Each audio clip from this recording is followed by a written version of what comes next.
అసమర్థ పరిపాలన వైఫల్యాల నుండి ప్రజల దృష్టి మరల్చడానికి ఒకటి తర్వాత ఒకటి ఏవైతే కొన్ని కాలక్షేప కథా చిత్రాలు నడుపుతూ ఉన్నారో ఆ కాలక్షేప కథా చిత్రాల్లో భాగంగా పరంపరలో భాగంగా ఇవాళ నాకు కూడా ఏదో నోటీసులు ఇచ్చి టెలిఫోన్ ట్యాపింగ్ మీద ఏదో విచారణ చేస్తామని చెప్పి పోలీస్ శాఖ వాళ్ళు పిలవడం జరిగింది.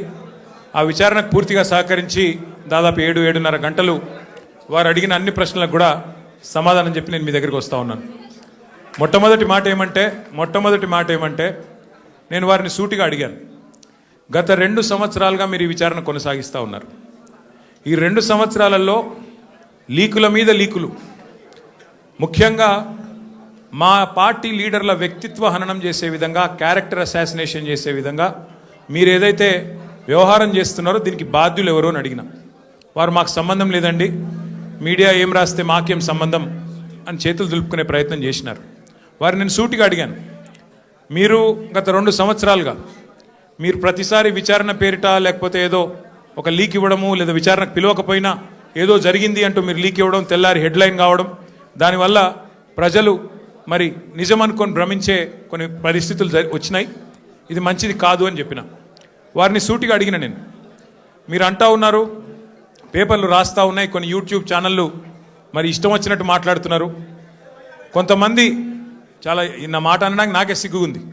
కొంతమంది హీరోయిన్లను వీళ్ళేదో ట్యాప్ చేసి బెదిరించి ఇష్టం వచ్చినట్టుగా వాళ్ళు ఏదైతే అడ్డగోలు వ్యాఖ్యానాలు రాసినారో ఇది వాస్తవం అయితే నా ముందు పెట్టండి, చెప్పండి ఎవరికి అట్లా జరిగింది దయచేసి చెప్పండి అని చెప్పాను.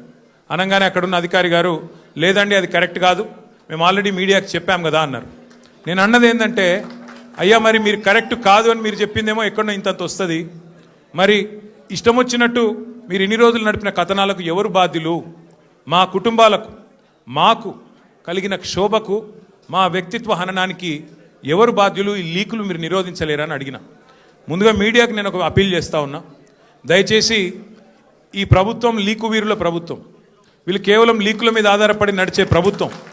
ఈ ప్రభుత్వం ఇచ్చే అడ్డగోలు లీకులను దయచేసి మీడియా కూడా మీరు ఇష్టానుసారంగా ప్రచురించకండి, దానిలో వాస్తవం ఎంత అవాస్తవం ఎంత ఒకసారి దయచేసి చెక్ చేసుకోండి అని చెప్పి నా ప్రార్థన.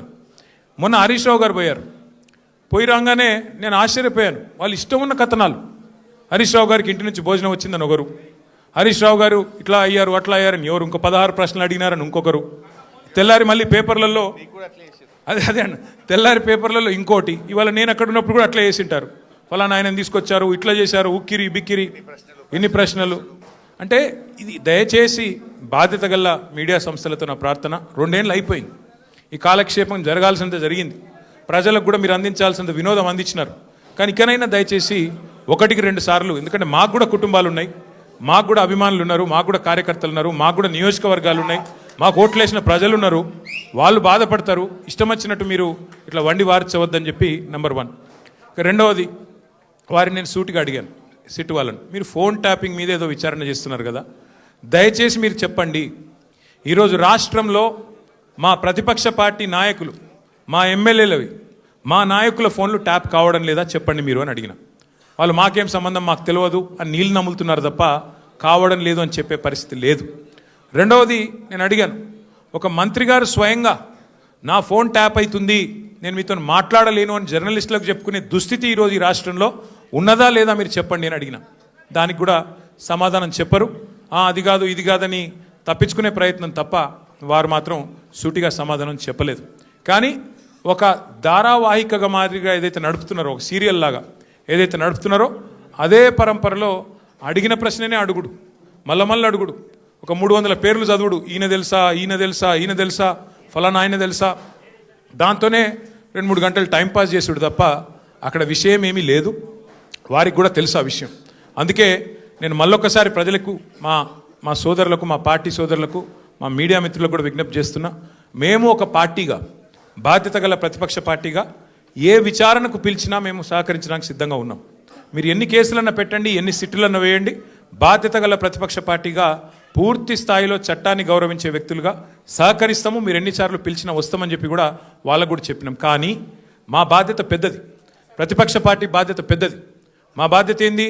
ప్రభుత్వ వైఫల్యాలు, ప్రభుత్వ అవినీతి, ప్రభుత్వం ఏదైతే పూర్తి స్థాయిలో డైవర్షన్ గేమ్లు ఆడుతున్నదో దానికి సంబంధించి కూడా ఖచ్చితంగా మేము ఎత్తి చూపే ప్రయత్నం చేస్తూ ఉన్నాం.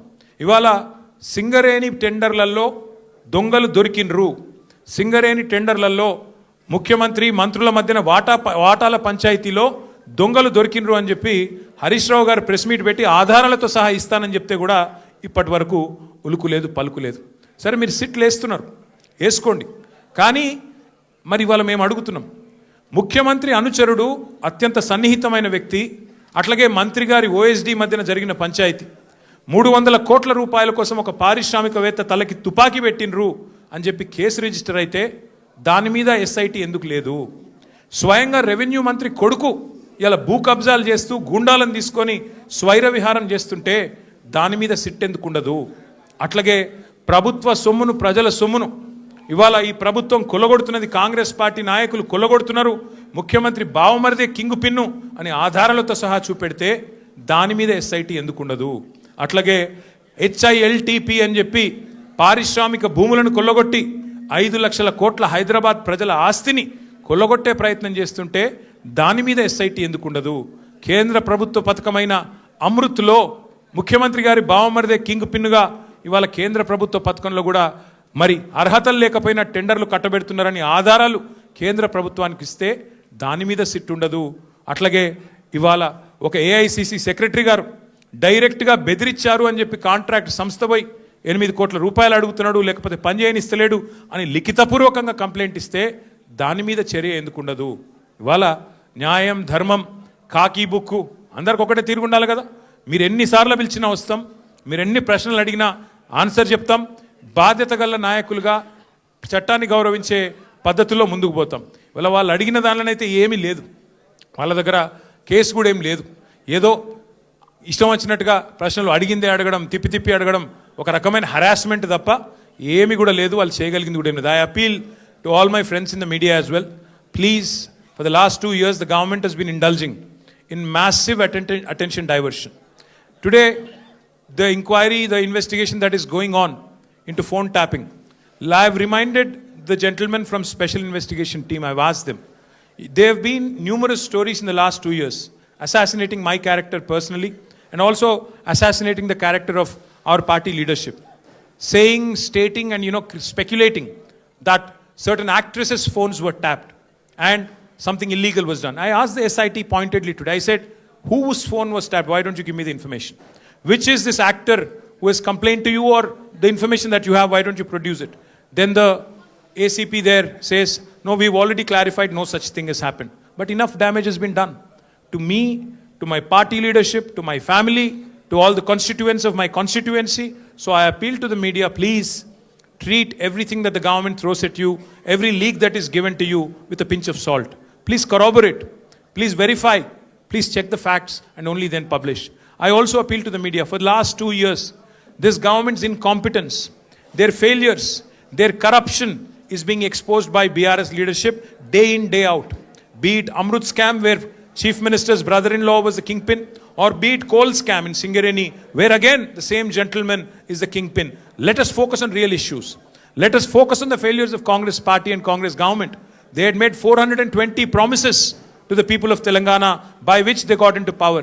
Today, they have been a disaster. Their government has been a disaster. Revenues are slipping. Telangana is falling under the weight of the corruption of the Congress government. So my humble appeal to the media also is to please focus on delivery of 6 guarantees. Please focus on the misery in this administration. Please focus on the corruption in this administration. Please focus on real people issues, not these fabricated stories and manufactured stories, cooked up stories, so to speak. So my humble request to all of you, మళ్ళొకసారి మీ అందరితో నా ప్రార్థన, దయచేసి రేపు మళ్ళీ రాస్తారు. మన హరీష్ రావు గారు పోయినప్పుడు ఎట్లయితే ఇది అది అది ఇది అని వడ్డించి కొత్త లీకులు రాస్తారో వాటిని విశ్వసించకండి. కావాల్సుకొని లేని ఉన్నట్టు, ఉన్నాయి లేనట్టు ఏవేవో కథనాలు వడ్డించి రాస్తారు రేపు. దయచేసి అది కూడా సెలెక్టివ్గా రాస్తారు. కొన్ని మీడియా సంస్థలకే ఇస్తారు, ఎవరికి ఇవ్వాలో వాళ్ళకే ఇస్తారు, వాళ్ళ అస్మదీయులకే ఇస్తారు. కాబట్టి జాగ్రత్తగా దయచేసి మన వాళ్ళు కూడా ఎవరైనా సరే వీళ్ళు రాసే కథనాలు, వీళ్ళు పెట్టే స్టోరీలు, ఈ cooked up stories, cock and bull stories నమ్మవద్దు. మనం చట్టాన్ని గౌరవించే పౌరులుగా ఎన్ని కేసులు పెట్టినా ఎదుర్కొందాం. కానీ ఈ ప్రభుత్వాన్ని వారి వైఫల్యాలని ప్రజాక్షేత్రంలోనే చీల్చి చెండాడదామని చెప్పి మళ్ళొకసారి విజ్ఞప్తి చేస్తూ ఈరోజు సంఘీభావం తెలిపిన ప్రతి ఒక్కరికి ధన్యవాదాలు.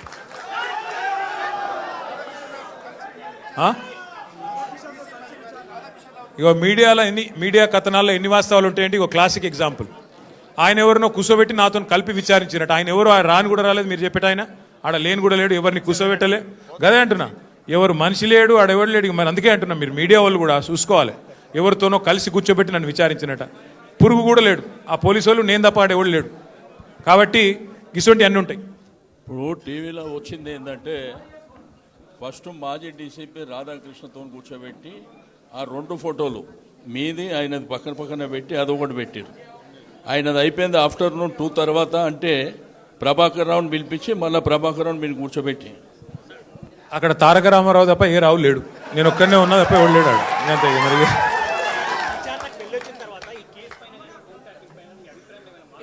మా అభిప్రాయంలో మార్పు వచ్చింది. మార్పు ఏంటంటే ఇవాళ మంత్రుల ఫోన్లు ట్యాప్ అవుతున్నాయి, మా ఫోన్లు ట్యాప్ అవుతున్నాయి, పక్కా అని చెప్పి నిజమని తెలిపోయింది. అంతే.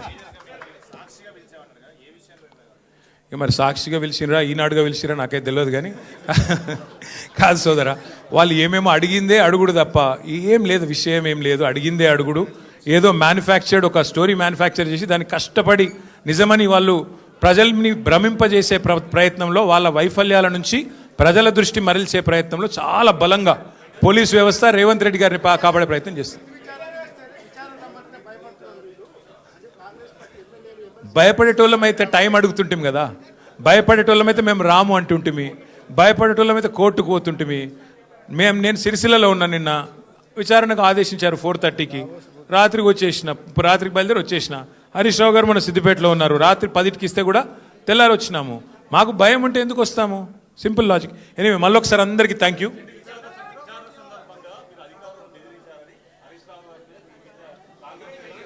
నేను ఎవరు కంప్లైంట్ చేశారు? అయితే నేను ఒకటి అడుగుతా. ఆ అర్రలో 6 ఉన్నాం, నేను బెదిరించినట్టు వాళ్ళకి ఎవరు చెప్పిండు? కాంగ్రెస్ వాళ్ళకు నేను బెదిరించినట్టు ఆడ కంప్లైంట్ చేస్తే నేను నిజంగా నేను బెదిరించిన మాట నిజమే అయితే వాళ్ళు చెప్పాలి, బయట పోయి వాళ్ళు చేయాలి కంప్లైంట్. కాంగ్రెస్ వానికి ఎవరు తెలిసింది? ఎట్లా తెలిసింది? అంటే ఎంత లోపభూయిష్టంగా, ఎంత లీకుల ఆధారంగా, ఎంత కలిసికట్టుగా ఈ వ్యవహారం జరుగుతుందో, ఎంత పేకల మేడలాగా ఈ వ్యవహారం కుప్పగొల్లబోతుందో దాన్ని బట్టి మీకు అర్థం కావాలి.